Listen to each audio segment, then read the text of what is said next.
Welcome. This is episode 107 of Comedy to Guy, coming to you live from Istanbul in Turkey. My girlfriend and I have been here now since Sunday. It's an amazing place. I still wanted to record for you guys. We got this Airbnb that has, it's really nice. It's really well decorated. Just $40 a night. It's tremendous. And it's got this big deck out the top. You can see this amazing view out over Istanbul.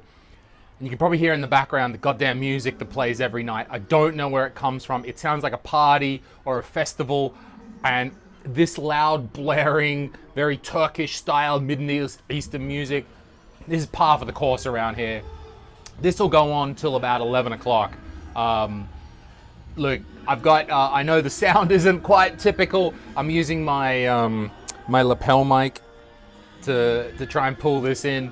I was talking with Tim, hey, should I use the proper microphone? And then we kind of both decided when we did a sound test, like, with this, you can hear everything. You can hear old mate rocking it out there. You can hear the seagulls. You can hear the soundscape of the city. I'm not sure if they've already played the call to prayer because, you know, Turkey's a Muslim country. They got loads of mosques and they do the call to prayer. They blast that shit out at the megaphones over the city. We may hear something as the recording is going on. But I wanted to give you this like weird sounding stuff's going on in the background. You can hear everything because that's Turkey. That's Istanbul. This city is unbelievable. I guess I'm going to be talking today. I'll tell you just a bit about what I've seen here. I'll try and not crap on too long. From the perspective of, like, we've been trapped in a country that's 300 kilometers across for the last 18 months with only us. That's all we've got. Just us talking to each other, trying to work it out. And Istanbul's got 18 million people and it's just apparent chaos here. And once you get through that, it's kind of amazing and it's good and it's a front and it's confronting and all the senses are taken in. At first you're like, oh, take me back to Sarema. But then you kind of blend in and you start to see the patterns. It's a crazy city. It almost doesn't seem like there's rhyme or reason. It just seems like, and it probably did, just spring up over the years. And what we sort of know as rules or etiquette, it's just different. And, you know, like old mate singing his song, I really got to go in there and check it out and see what the hell he's actually blasting. It's a crazy city. People are everywhere. People are stacked on top of people. It's a harbor city. You're down by the water. Even at the ferry port, it's beautiful blue water. It's that where the Mediterranean goes into the Black Sea. It's a hilly city. It's hilly as fuck. We're staying in this neighborhood that's, I mean, it's poor. But, like, so is Istanbul? I feel kind of bad going, we live in a poor part of town. It's not. It's, you know, these are not affluent people, but they seem like happy people. They do their business. They go about their day. I like living here more than if we were living in a hotel or something like that. We're near the Taksim Square, and Taksim Square is where all those riots and protests were kicking off in 2013. I'll get to that a little later, talking about President Erdogan and, you know, president. He's a president in the same style that Putin is president. You know what I'm saying? He's got some authority over this place. I'll get to that. I think the first few days, it was too much for me. Turkish people, they want to talk to you.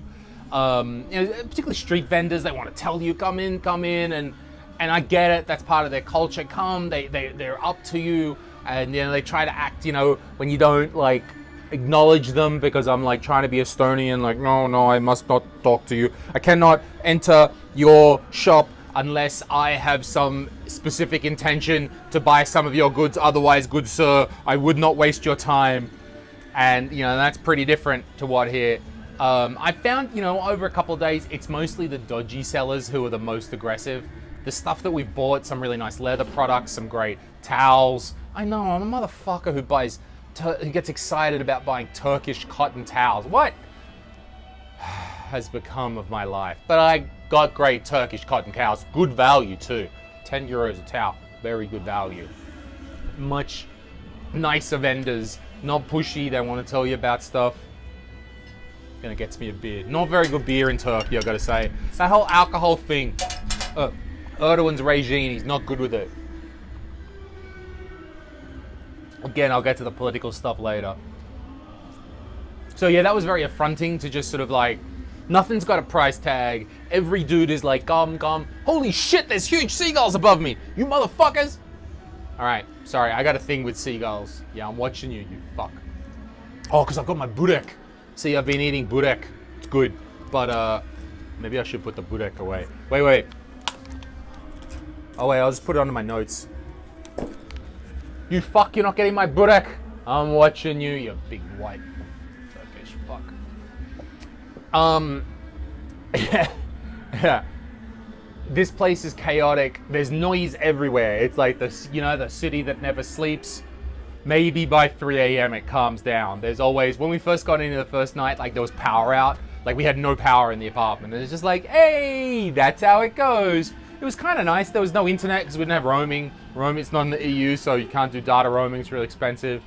And we just sat and watched the cityscape and heard some people playing music in the background. And I kind of like just... And then that first night, I think it was the first night or the second night, it was the Euro Cup. And, you know, we're watching it. We got the pirate stream. We know what's up as well as you do. And and you could hear as well, because everyone, I mean, it's just, people are just stacked on top of one another, just clamped in. We're on the 6th floor and there's no elevator, and that's very typical. And you could hear the cheers from the Euro Cup, while at the same time, there's the Muslim call to prayer going on from the many mosques blasting it out, and that, hearing them both up that, it was super interesting. I'm looking at my notes over here, by the way, because that's what I do, you know me, dog. I'm writing notes. So at first it seems confusing, it seems overwhelming coming from small Estonia. There is rhyme or reason to this city. These people, like, Istanbul's always been a place where people come to trade, right? The meaning of the East and the West. There's the European side, there's the Asian side. You know, it's that sort of traditional meeting of East and West over the centuries. And so it's almost like their culture is based on commerce without being capitalist. So everyone's trying to sell everything to everybody else, but that doesn't feel like a capitalist kind of like way of doing it. Most people don't seem to buy stuff in malls. There are malls, and they are good because they are air conditioned, and you need that. It's a hot place. But most people are buying from like small stores, corner stores. Some guy, he sells all the plumbing supplies. He's got everything in this one little shop, and like, hey, I need the tap or a hose or a tile. And there'll just be areas where it's like every store is construction material. You don't go to Bauhaus with your friggin' Bauhaus customer card. You go in there and you go, mate, I need some taps, I need some concrete mix. And that's almost where I found that the craziness and the chaos of this city starts to make sense, because you see, there's the place, there's the area where there's construction stuff. And not only is that where you go to get construction stuff, but there's like 2 streets that are for lighting, and there's another 3 streets that are for plumbing supplies. And you can start to see the pattern. You want to buy shoes, I don't know, you wander in a neighborhood and there's like 7 streets just full of shoe vendors. And you're like, I want to know how it works. How do all these shoe vendors with all this stock somehow make money and somehow live?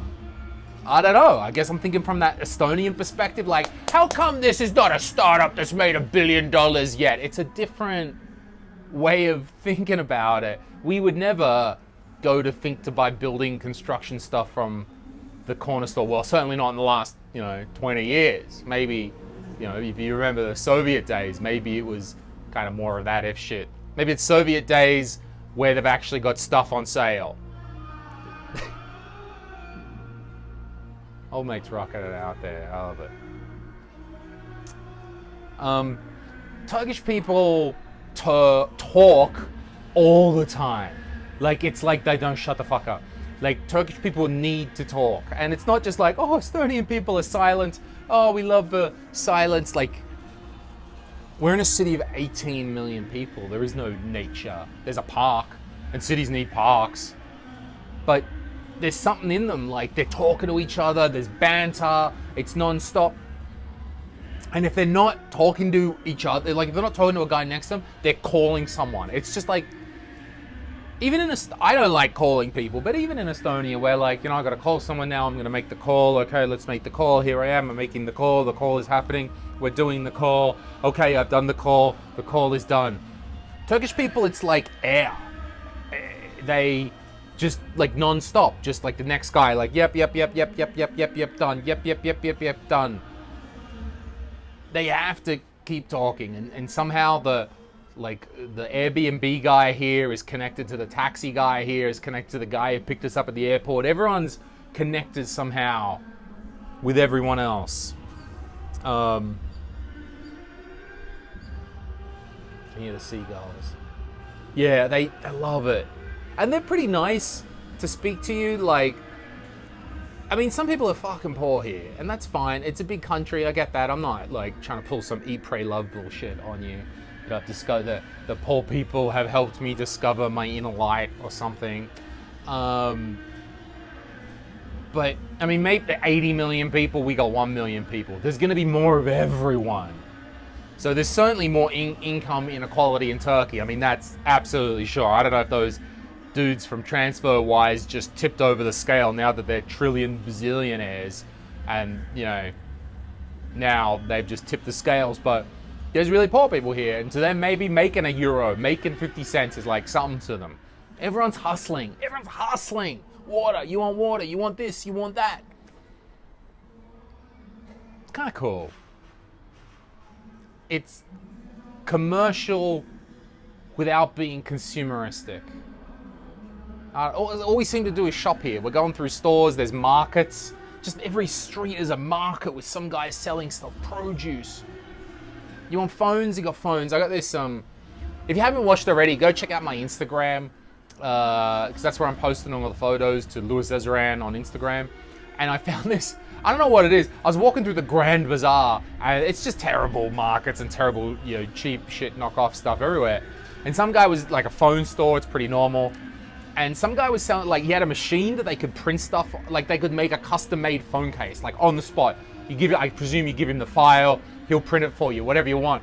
And this dude on display had a phone case with a picture of Saddam Hussein, you know, dictator guy who's went in 2006, you know, US Army, George Bush, you know the story. And it's just there. He's got a phone case with Saddam Hussein. I'm like, I need that phone case. So I went up to the guy, mate, I want the phone case, but iPhone 7, and he's like, no problem.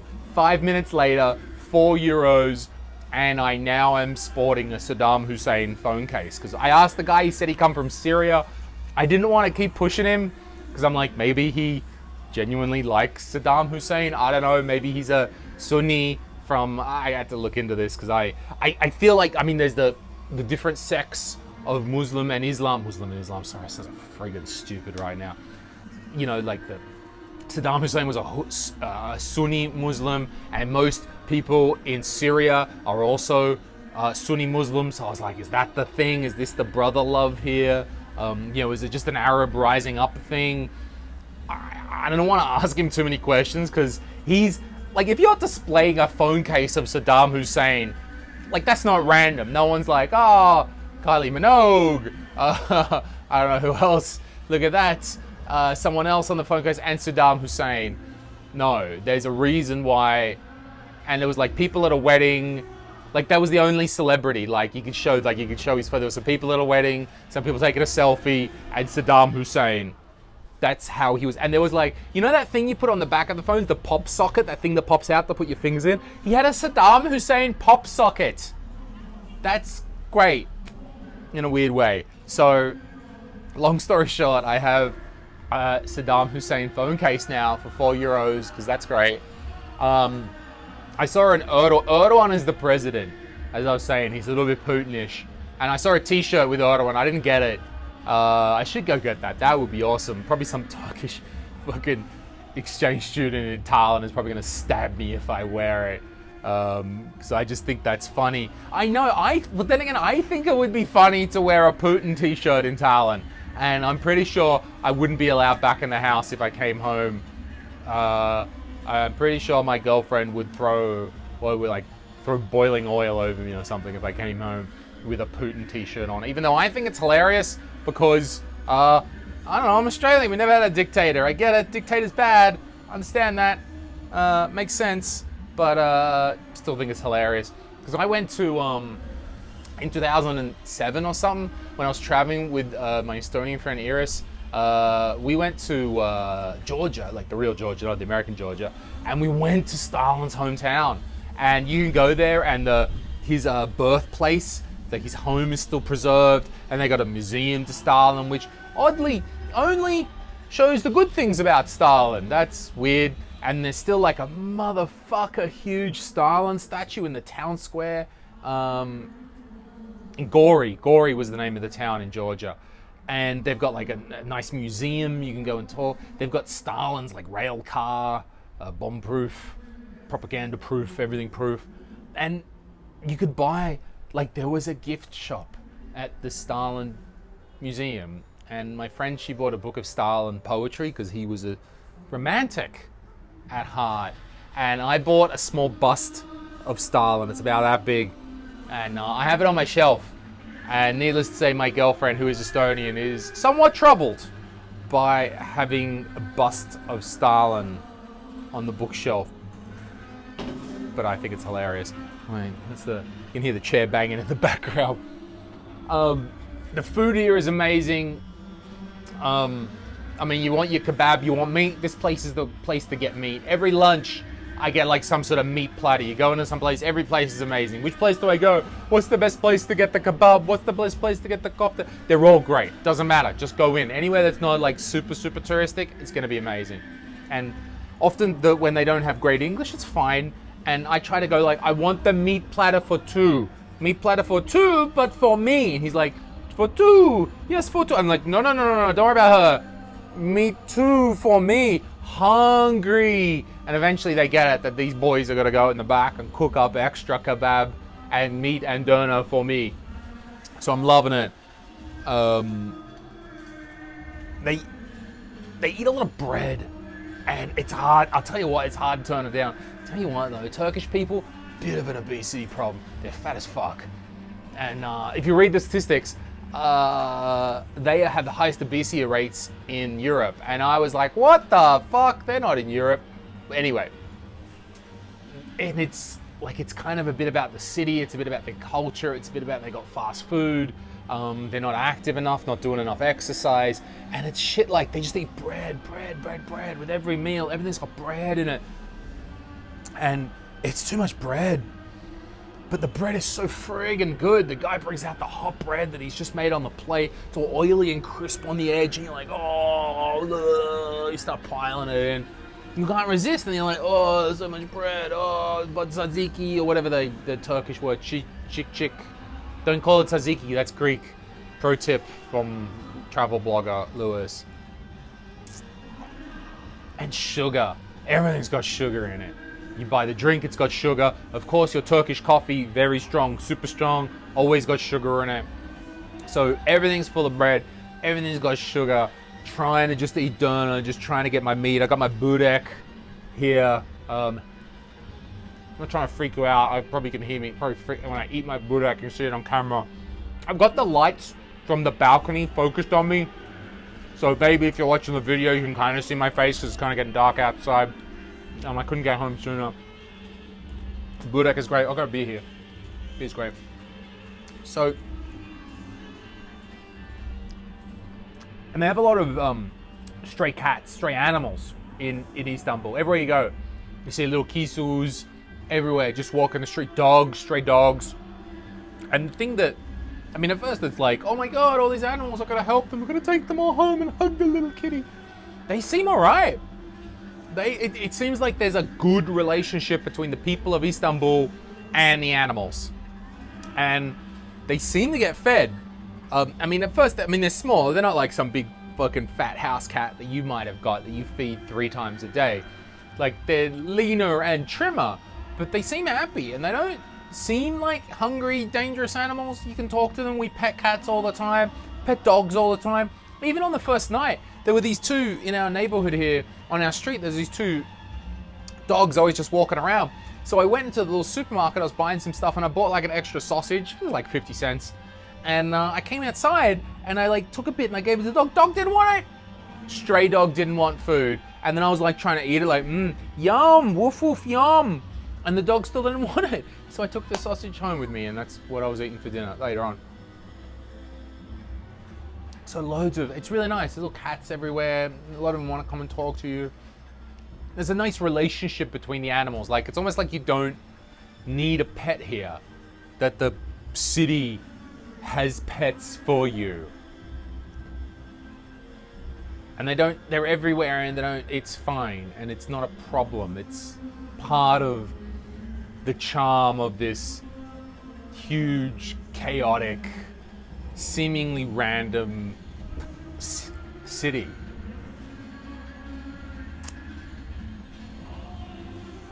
Swear to God, this guy's still gonna be going for, like, this music playing guy, like when a band plays a set in Estonia, it's usually like, we play for 45 minutes. My rider says I play for 45 minutes and I need 3 gallons of vodka out the back. I'm gonna need food, I'm gonna need strippers, probably a couple of lines of cocaine. These bastards play for like 3 hours at a go. To me, it all sounds like the same song, like what you hear, like, oh yeah. You can hear the, like, almost like the R&B influence in it, because often there'll be the, I guess, the lady singer doing the more traditional style. I realize that's race. I'm sorry, I don't know how to do it, but she's doing that more traditional Middle Eastern style of singing. And then the dude is up there looking like DJ Khaled, and he's like, yo, yo, yo, and he's just dropping lines in Turkish throughout the song. It's kind of nice style that it goes through. I said I was going to get to the politics. Let me have another drink. I want to take a shout out to President Erdogan.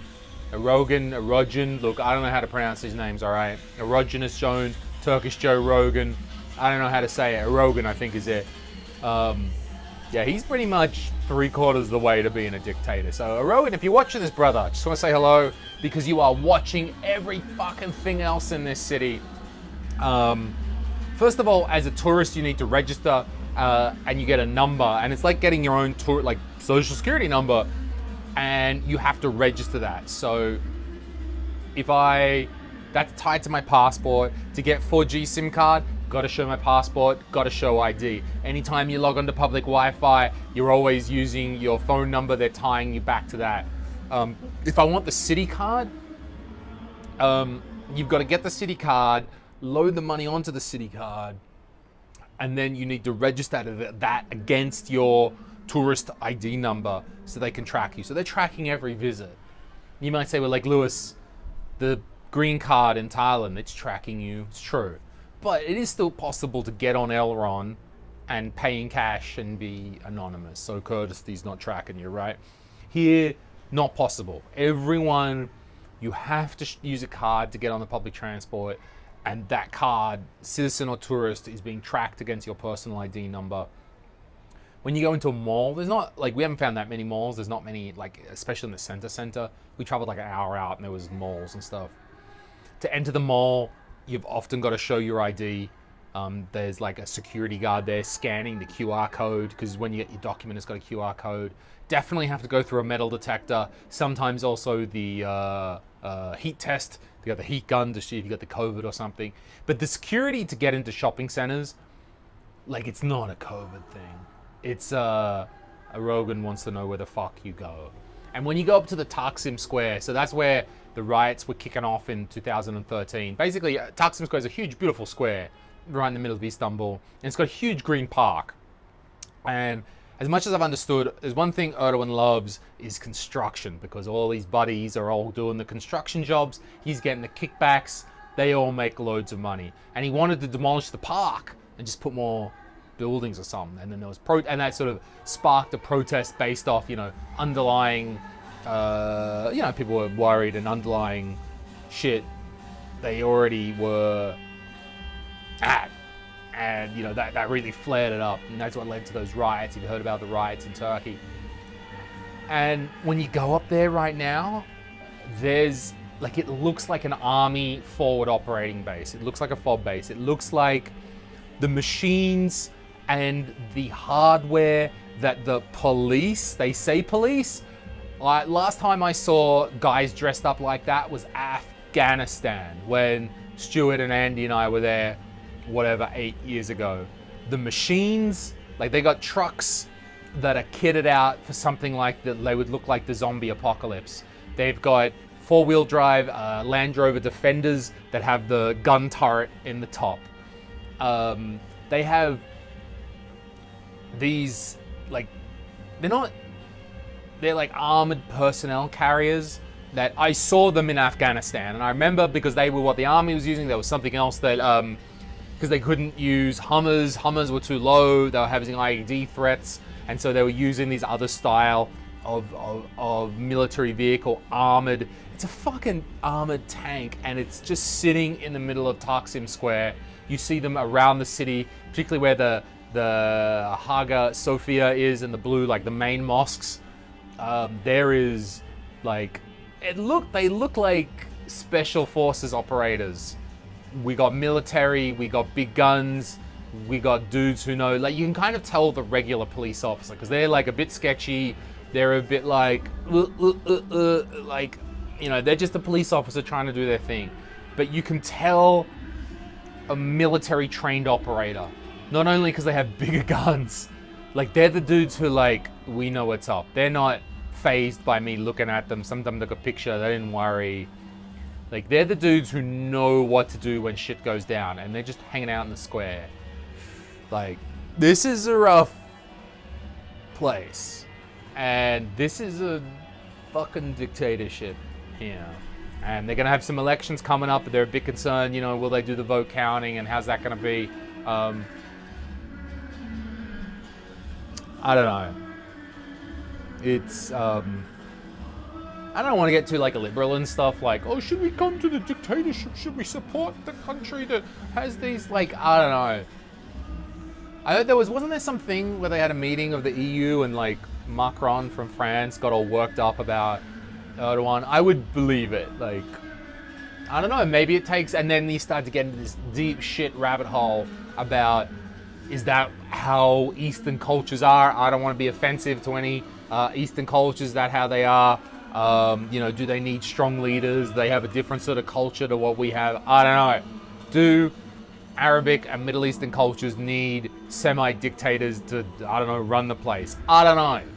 But he is. It's nuts. Ugh. So I've been going for a while now.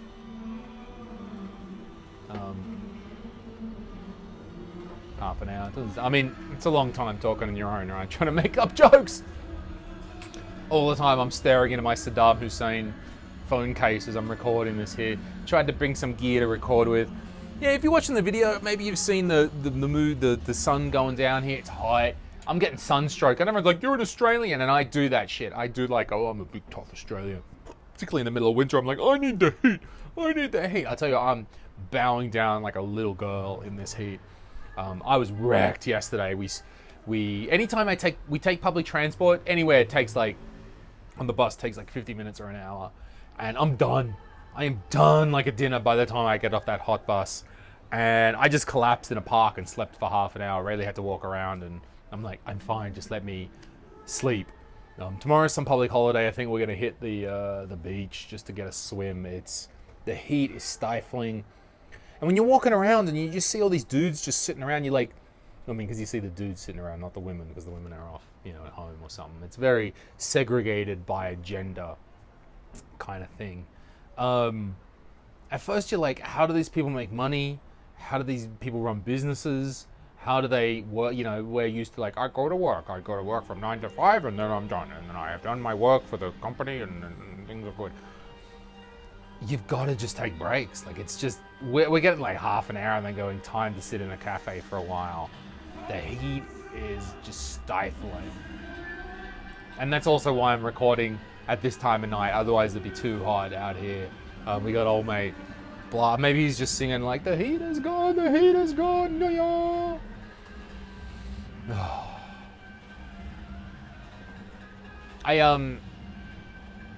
Because y'all know, if you listen to the podcast, that I love going to Japan, and I love being there because I love collecting old retro video games, old electronics, and there's many stores to find, and you have a little adventure. And so I've been trying to, you know, be more culturally enlightened here, go to some museums.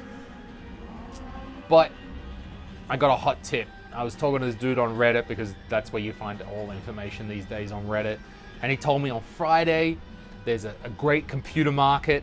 It happens, it's like an hour and 20 minutes away or something. I take a bus again out there.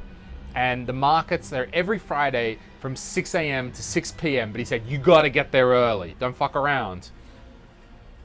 You know, the good stuff goes quickly. So I'm going to go do it. I'm going to not sleep or something. And I can't actually get there before 7:30. Because, by the way, the trains go and stuff like that, you know, it's pretty early. Buses don't run that early. So I'm going to be there at 7:30 at these markets that are like an hour and a half outside of Istanbul. That's where I'm going to make a little video, you know, for the Zez Retro from my computer games YouTube channel, and just see what I find out there. So that's kind of my thing, just going to some random place and seeing what's up. I was wandering around a neighborhood. I found some Turkish forums for computer nerd stuff, and I found a random page when translated said that there was this one area where there are dudes who fix televisions, and I love old TVs, the big old heavy ones, the CRTs, the big tube TVs, and we did fine. We found old Turkish old mate who repairs old TVs, and he doesn't speak any English. Of course he doesn't, because he's Turkish and he's old as fuck and he repairs TVs. But he had old Sony TVs there, and I was like, rear projection, CRT, and he was like, oh yes, and he understood, Betamax. And I was like, does it work? And he's like, no, need service. And I'm like, oh, understand. So I'm happy. I found some old bloke, and who'd have thought we never would have talked, but he knew enough. I wanted to show him a picture, like, I have many television. I don't know why. Also, when I feel like I'm trying to be understood to Turkish people, I feel like I'm putting on an accent. I'm like, hello. I do the accent, like, yes, we would like to go here. We go here. It's probably why they keep thinking we're Russian. Also, you know, girlfriend's blonde. And so we're walking down the street and they're like, you must come to our restaurant, you come in. And they're all doing it. So you can't be like, no, sorry, no, sorry, no, sorry. You'd be saying it 100 times walking down the street. So you just walk on, and then they switch to Russian. Sometimes they got some Russian and like, what, you're not Odessa, Kiev, what, come on.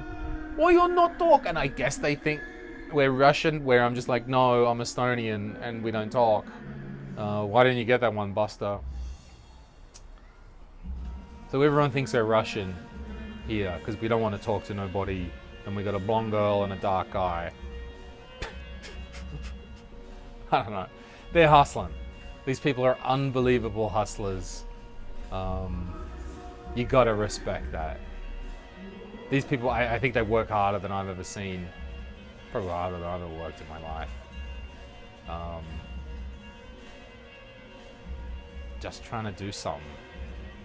Did make me wonder a little bit, like, the shit we complain about in Estonia. Now I'm getting Eat, Pray, Love. I'll get Eat, Pray, Love for a few minutes on you. I'm sorry. But the shit we complain about, and we're like, oh, but the particular thing isn't exactly how it is, and the minister didn't quite do that correctly. Fire the minister, and the bus, now the L-run. I've got to pay for my bike on the train. And, you know, he's a guy hustling, trying to sell water just to make ends meet on the street. I don't know. I don't know where that is. You know, certainly we got to remember where it's at, and we got shit pretty fucking good in Estonia. But then again, if shit can be better, why couldn't it be better? And I'll tell you what, I'm pissed off at Elron. Let me take my freaking bike on the train, you bunch of money grubbing cunts. I want to take my bike. What, so I'm not going to pay for the bike? What are we going to do, register my bike in Tallinn? There's going to be some scam. We're going to find some scam for how the bike... Just tow it behind the train or something, try and keep up. So yeah, it's good to see it. It's just good to get out, man. After so long, 18 months. I mean, we're both vaxxed, so we're pretty cool here. You gotta wear masks inside here, so we still wear masks. It's fine, you know. On the street, in the fresh air, you don't have to wear a mask. It's okay. And even inside, most people don't. If you're in their own establishment, people are nice, and but in malls and stuff, and on the train and the subway and the metro, you got to wear a mask. So there's some vax going on here. I'm not sure how much. It might only be about 30% or something like that. I mean, I'm really stabbing in the air right now. It's not that much that they've done the vax.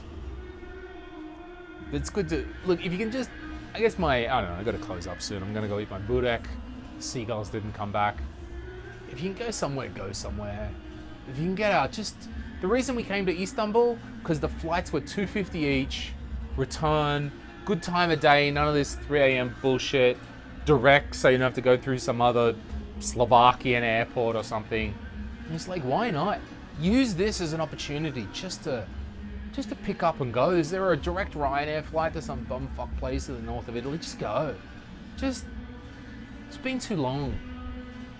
And I never would have thought to come to Istanbul, but I love it. I love the water. I love it's a bit, I'm so off-put sometimes by this city. I don't know what to make of it. It's hot. Are these people nice, or why are they in my face? Get out of my face. I want my personal space. You don't get personal space with 18 million people.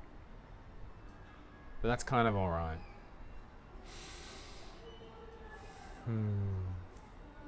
Got my beer. They do shitty beer here, by the way.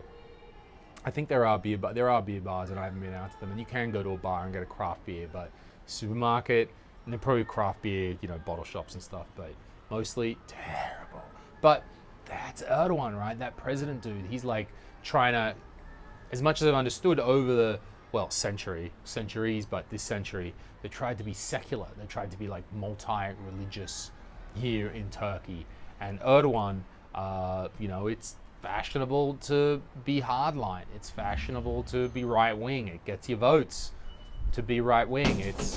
The chairs are banging. That's, what gets you somewhere in 2021. And so that's what he does. And so he's like kind of full-on Islam, full-on Muslim stuff, right? And so call to prayer blasted over the city, drinking, you can still drink. It's not like they're like prudes or nothing. You can party and shit, as much as I've understood, but a little bit harder to get, making things a little bit harder. Maybe you're not gonna do that stuff in public as much. So I don't have good beer. It's good. It's good to be out. It's good to see something else, see different kinds of people for a while. Even if it's like super confronting and super just like, whoa, people live like this, because we've been locked up. We've been locked up in our beautiful, small, amazing country for far too long. And I hope you all get out. I hope you all do it.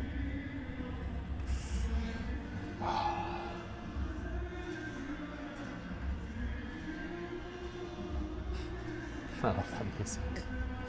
It annoys the shit out of Rayleigh.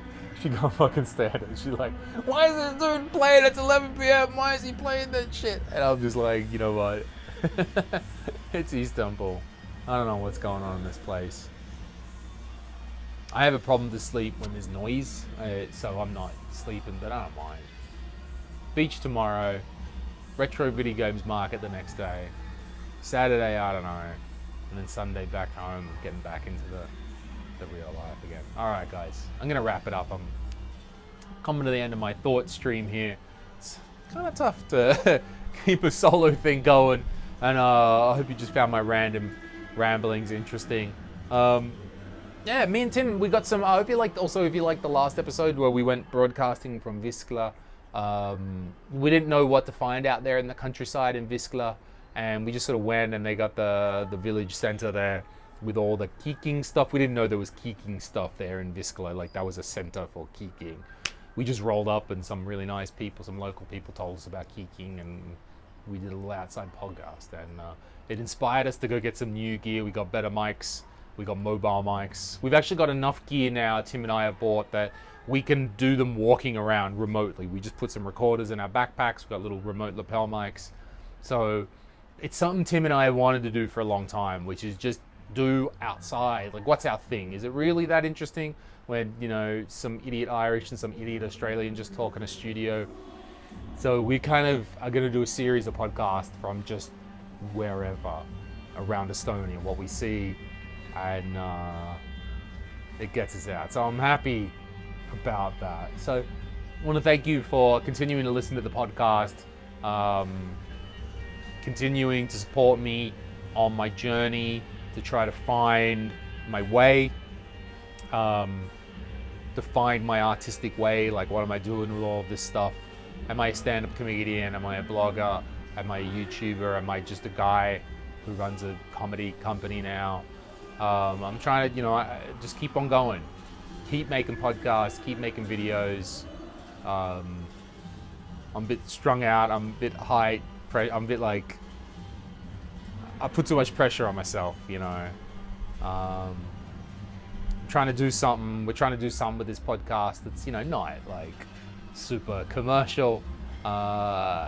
It's, you know, Tim and I understand we do all these kind of weird stuff that, but it's just about having good banter, and hopefully some of you are listening, and we do deeply appreciate that. Me and Tim, we both appreciate you listening to our podcast, and that you get into it as well. And it is, we hope that it's a lesson for y'all that just keep on going. That if you sit around and you think like, I'll do it, you know, what's it going to be?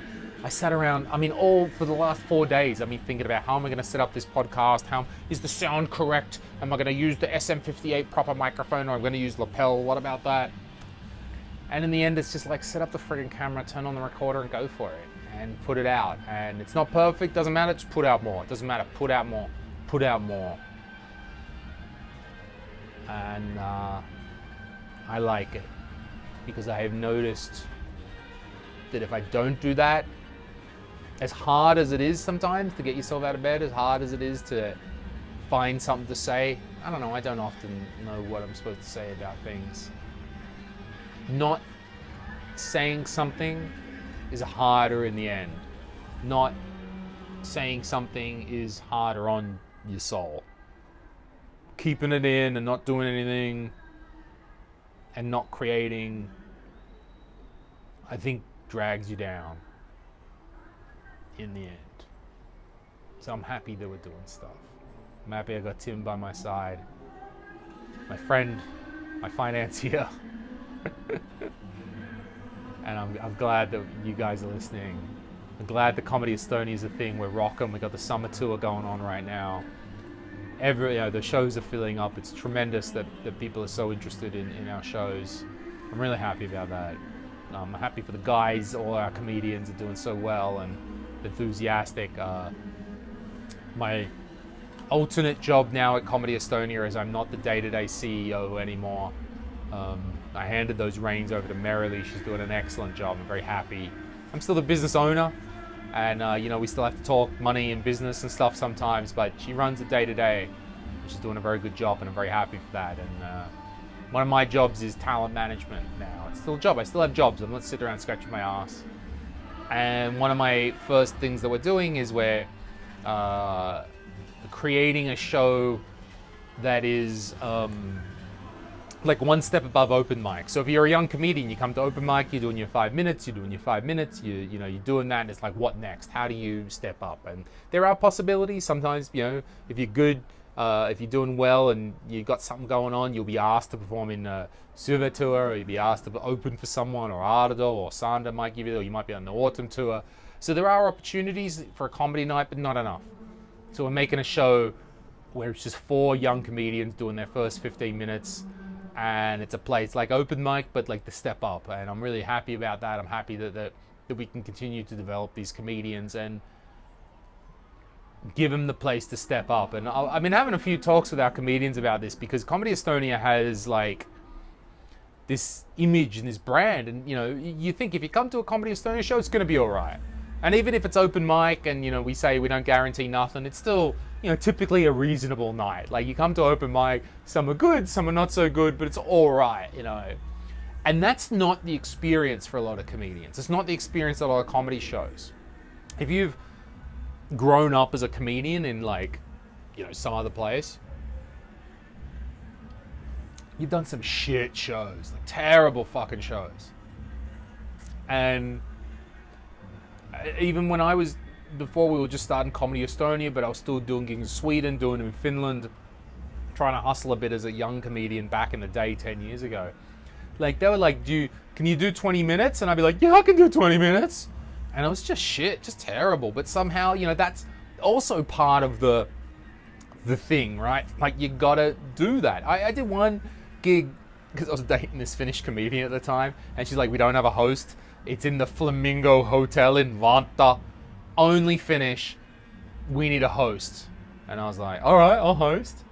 So I, like, fresh as fuck, try and do 20 minutes of, like, opener to these only Finnish people. Oh my God. It's not going anywhere. It is a bomb fest.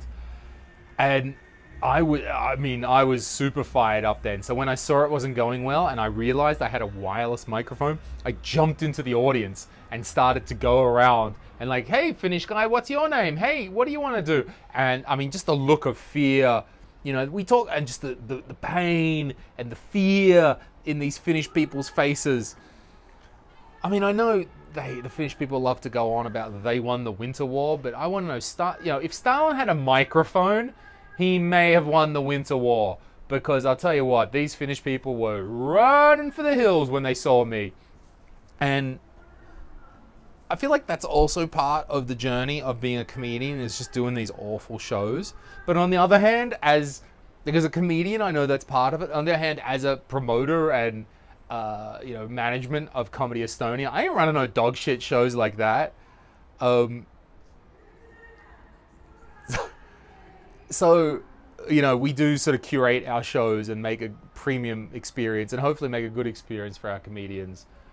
Maybe when they travel or they go to other promoters or they do other open mics, they can have that sort of experience instead. Because I do think there's something about that. Like, if you've just been to Comedy Estonia, you may never have done an absolutely awful dog shit show. It's a weird sort of job being a stand-up comedian, like doing those awful shows and punching well above your weight and saying, yeah, I got 20 minutes when you've got about 2.5 minutes of good material. That's part of it. And that's part of my job, is like how to create those circumstances for our comedians while not giving Comedy Estonia a terrible name. It's a tough balance. So we're doing this new show. It'll called Baskavetti Open Mic. It's coming real soon. I'm working on it. It'll be once a month. 4 open mic comedians doing their first longer set. And we're all fired up for it. All right, guys. I'm going to go and finish up my next beer. This has been me live from Istanbul. You've heard the Mahmoud down there doing his tracks. Maybe I'll upload this to YouTube and get a YouTube strike. At least then I'll find out who it is. I still don't know. Maybe I should just go down there and see what is going on with this show. Thanks for watching the podcast. I appreciate your continued support. I'll see you on the next episode. Bye-bye.